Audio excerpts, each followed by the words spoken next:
دیکھیے، یہ دورہ تو بہت اہم ہے کیونکہ ایک تو شنگھائی کوآپریشن تنظیم جو ہے اس کا اجلاس ہو رہا ہے، اور ساتھ ساتھ یہ بائی لیٹرل وزٹ بھی ہو رہا ہے چین کے وزیر اعظم کا.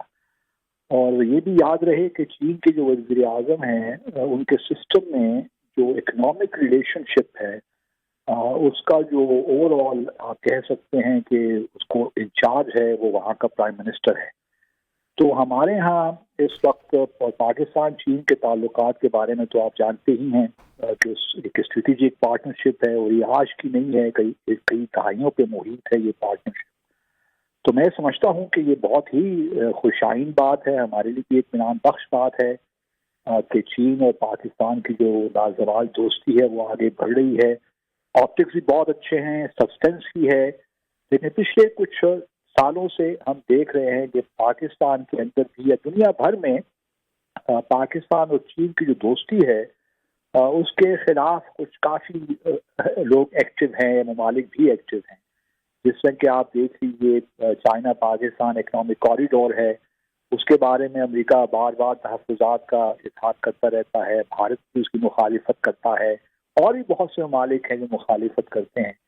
لیکن ہمیں پاکستان کو بڑا کلیئرٹی کے ساتھ ان معاملات میں آگے بڑھنا چاہیے تھے. جو دہشت گردی کے ایشوز ہیں، چینی شہریوں کو پاکستان میں نشانہ بنایا گیا، وہ بھی ایک بڑا ایشو ہے جس کو ہم نے ایڈریس کرنا ہے. اور پاکستان اور چین کی دوستی کے نرخنے ڈالنے کی کوشش کی گئی، لیکن الحمدللہ وہ بات بھی نہیں ہو سکی. اور وزیر اعظم کا جو دورہ ہے اس بات کی غمازی کرتا ہے کہ یہ چھوٹے چھوٹے جو ایشوز ہمارے درمیان پیدا کی جانے کی کوشش کی جاتی ہے، پاکستان اور چائنا اس کا ادراک رکھتے ہیں، ان کو اس کا احساس ہے، اور ان کو اس بات کا بھی معلوم ہے کہ دنیا بھی تبدیل ہو رہی ہے.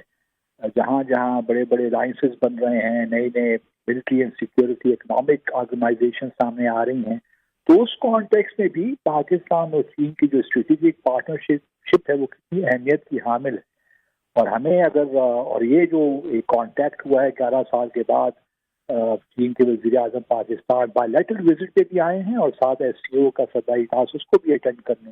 تو میں تو اس کو بڑا خوشائن قرار دیتا ہوں، اور اس کی اہمیت سے کوئی بھی انکار نہیں کر سکتا. جی، یقینی طور پر اربوں ڈالر کی سرمایہ کاری پاکستان میں آئی ہے، ایک اہم پلر کے طور پر جو ہے یہ نظر آیا، اور یہ دوستی بھی لازوال رہی. سی پیک کے حوالے سے یہ گیم چینجر ثابت ہوگا.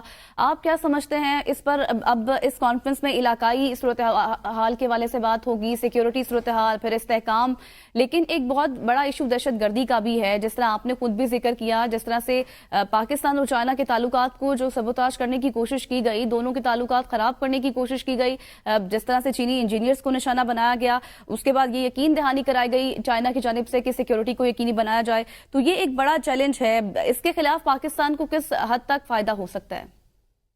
دیکھیے، جہاں تک ایس سی او کا تعلق ہے نا، ایس سی او تو ٹھیک ہے، ایک علاقائی تنظیم ہے، آگے بڑھ رہی ہے، اس میں بہت سے میکنزم بھی ڈیولپ کیے گئے ہیں.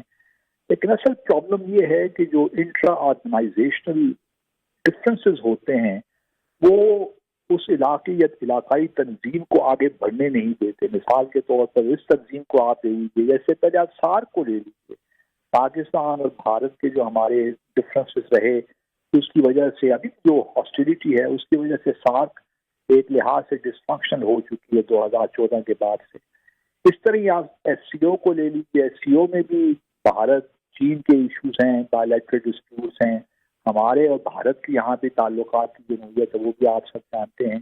تو بحیثیت آرگنائزیشن ایس سی او کا میں کوئی بہت زیادہ پوٹینشیل نہیں دیکھتا اس میں. لیکن چونکہ ایک انیشیٹو ہے اور چین کا انیشیٹو ہے، تو ہمیں چین کے ساتھ کھڑا ہونا ہے. اور جہاں جہاں مواقع ملتے ہیں ریجنل کوآپریشن کے، اس کو ہم نے ایکسپلور بھی کرنا. مثال کے طور پر اینٹی نارکوٹکس جو ہے بہت بڑا سیریس ایشو ہے، جو کہ اس آرگنائزیشن جس کو ایڈریس کرنے کی کوشش کرتی ہے. تو ہمارا ایک مشترکہ ایک چیلنج ہے جس کو ہم نے ڈیل کرنا ہے. اس طرح دہشت گردی کے معاملے بھی ہمارا ایک مشترکہ چیلنج تو ہے، لیکن اس سے پرسپیکٹو ڈفرینٹ ہیں. بھارت کا پرسپیکٹو ڈفرینٹ ہے، ہمارا پرسپیکٹو کچھ اور ہے. پھر افغانستان جو کہ ایک آبزرور اسٹیٹس اس کا ہے، وہ اس وقت اس اجلاس میں وہ شرکت نہیں کر رہا.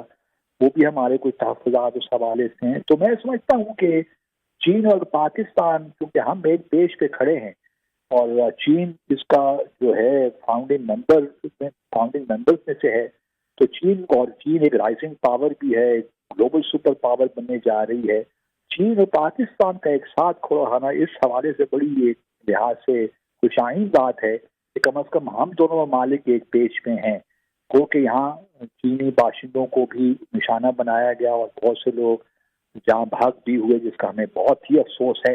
لیکن میرے خیال میں ایک نئے دور کا آغاز ہونے جا رہا ہے اور ہونا چاہیے, کیونکہ پاکستان نے دیکھیے ہمیشہ یہی کہا ہے کہ سی پیک ہمارے لیے گیم چینجر ہے, لیکن وہ گیم چینجر ہو نہیں پا رہا کیونکہ جو اور ابھی تو گوادر پورٹ اس کو پورا فنکشنل کرنا ہے.